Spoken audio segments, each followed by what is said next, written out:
Vous dites que vous avez pris la route pour venir jusqu'au niveau de Farmaguinée. Vous confirmez cette déclaration?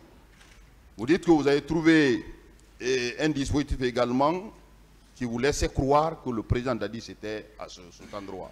Vous le confirmez? Non, Farmaguinée, je n'ai pas dit que j'ai trouvé un dispositif. Vous n'avez pas trouvé... Je n'ai pas dit que j'ai trouvé des dispositifs à la Farmaguinée. Vous n'avez pas trouvé également un cortège qui ressemblait à celui de Dadis à cet endroit? Non. Je n'ai pas trouvé de dispositifs. Mais c'est par là-bas que vous êtes sorti pour venir au stade. Bon, vous savez, moi, je suis venu, je suis rentré vers la Farmaguinée, vers Dixine, j'ai garé à 80 mètres, si je me souviens. En tout cas, je ne suis pas rentré réellement avec ma voiture, parce qu'il y avait un peu de monde, il y avait l'engouement, donc j'ai voulu garer, j'ai garé. Il n'y avait pas de bruit. Il n'y avait pas de bruit? Oui. Vous n'avez rien constaté à cet endroit? À cet endroit, il n'y avait pas de bruit. Vous êtes passé par Farmaguinée?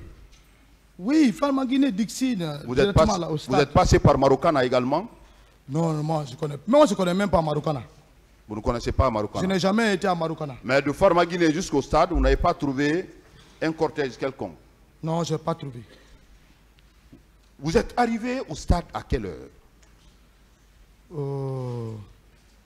Bon, je ne peux pas donner l'heure fixe parce que je n'avais pas de montre. Le problème de temps, c'est très complexe.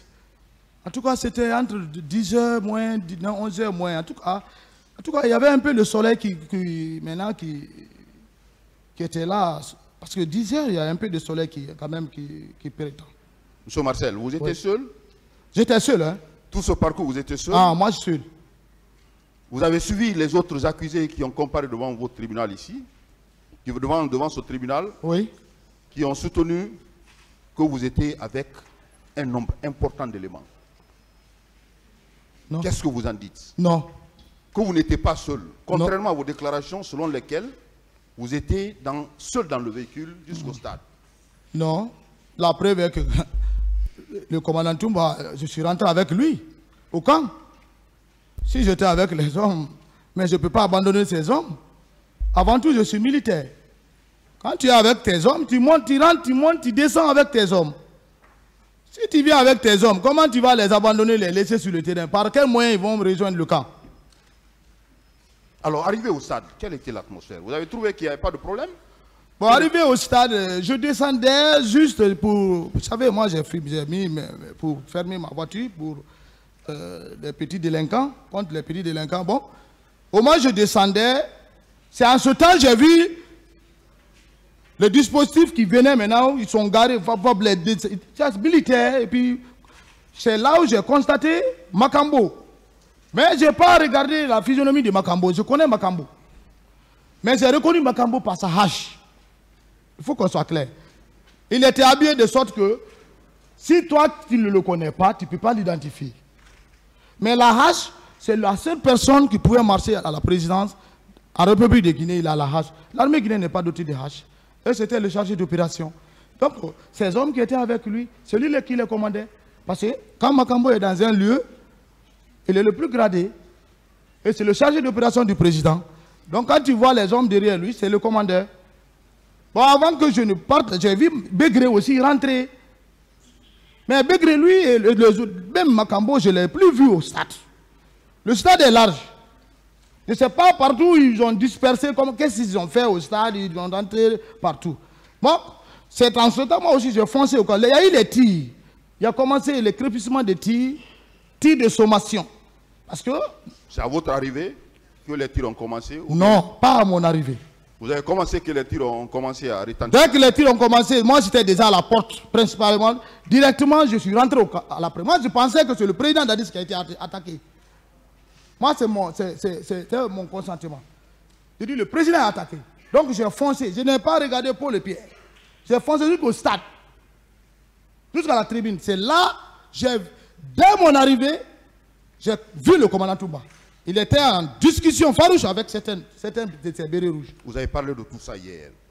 Je voudrais savoir, puisqu'il a été confirmé contre vous ici, oui, devant ce tribunal, oui, que vous faisiez partie de cette garde présidentielle qui a fait éruption au stade. Non. Il a été confirmé ici. Les partis civils ont comparé devant ce tribunal. Non. Qui ont confirmé votre présence. devant même la garde présidentielle qui a fait éruption au stade. Et dès l'entrée de cette garde présidentielle, les tirs ont commencé. Qu'est-ce que vous en dites? Monsieur le procureur, il ne faut pas qu'on qualifie les choses comme on l'entend. Ce que j'ai vu, ce que j'ai vécu, ce que je vous explique. Moi, je n'ai pas de troupes. Je ne suis pas un commandant d'unité, ni un chef de section. On ne m'a pas confié une mission où je vais tirer ces militaires pour aller au stade. Monsieur Marcel, vous avez dit, vous-même vous avez dit hier que vous étiez très fort. Non, être fort n'est pas... Vous étiez très fort, oui, pendant ce règne de capitaine Moussa Dadis. Oui. Est-ce que vous pouvez quitter, apprenant que commandant et capitaine Dadis est sorti, vous quittez le camp Alpha Yaya, seul, sans aucun homme, venir au stade, rentrer dans le stade, pendant que vous êtes cité, être vu sur les lieux avec vos hommes. Est-ce que cela est possible? D'abord, si je partais avec des hommes, j'allais prendre mon arme. J'allais être armé. Si je venais pour une mission quelconque, j'allais prendre mon arme. Voilà. Moi, je n'ai pas de troupes pour prendre. Les militaires, ce n'est pas comme ça. Dis, eh, viens, monte, viens, allons. Non, il ne va pas accepter. Le militaire, il est commandé par son chef. Direct. Tu ne peux pas arrêter à Madina. Tu vois un militaire dire, hey, soldat, viens ici. Accompagne-moi. Il va dire, non, mais c'est quel officier ça? Non. Le militaire, c'est les autres. Donc vous voulez dire que vous avez vu Makambo et autres, oui, qui ont commencé à tirer, vous n'avez rien fait? Bon, moi, je n'ai pas vu les Makambo tirer. Je n'ai pas dit que j'ai vu les Makambo tirer. Le moment où je descendais de la voiture, j'ai été bien précis. C'est lorsque je les ai vus descendre que j'ai pu reconnaître Makambo. Begré, lui, je le connais. Je connais Begré. Même à 200 mètres, je peux le connaître. Je dis Begré qui est arrêté. Même Makambo. Mais Makambo, lui, il marche par la hache. Il a une hache auprès de lui. Alors, dans l'enceinte du stade, d'abord, vous reconnaissez qu'il y a eu des meurtres, il y a eu des personnes qui ont perdu leur vie au stade. Vous pouvez le confirmer devant ce tribunal? Bon, moi, je n'ai pas vu de corps. Mais vous avez entendu les tirs? Je n'ai pas vu de corps. Parce que le temps que moi j'ai fait au stade, je n'ai pas constaté de corps.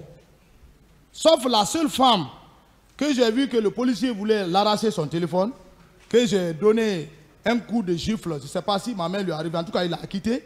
J'ai dit à la femme de partir. Moi, mon objectif était maintenant vers Kebro. Mais je n'ai pas vu quand même de corps couché, blessé. Non. Parce que c'était le départ.